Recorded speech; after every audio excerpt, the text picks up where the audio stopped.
The citadel of Cairo was the home of the rulers of the land for more than 700 years. The famous warlord Saladin built his palace here in 1176, while those who followed him were adding new buildings to the previous ones.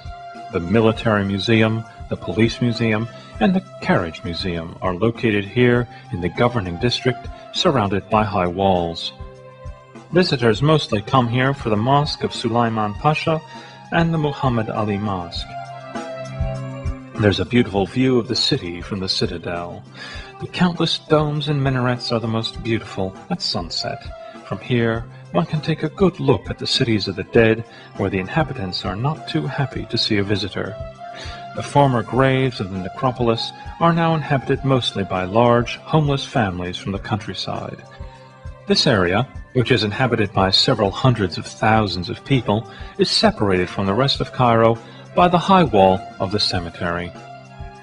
After the defeat of Napoleon, an Albanian military officer, Muhammad Ali, came to rule Egypt. The reformist ruler forced architects to design his mosque, which is also his final resting place, as a copy of the Hagia Sophia of Istanbul. The building was finished in 1848.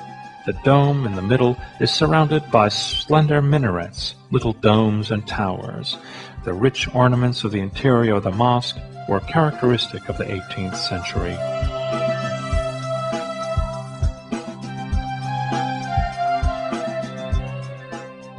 The clock given to Muhammad Ali by the French king Louis Philippe in exchange for the obelisk standing on Concord Square is in the clock tower of the citadel. The clock was damaged during transportation and to this day has still not been repaired.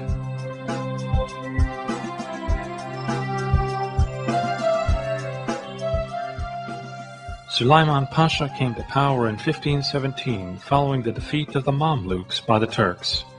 His mosque was the first one in Egypt built on designs from Constantinople.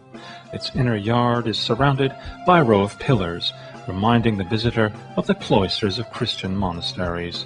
The building is covered by a dome, while the walls are ornamented with marble insets.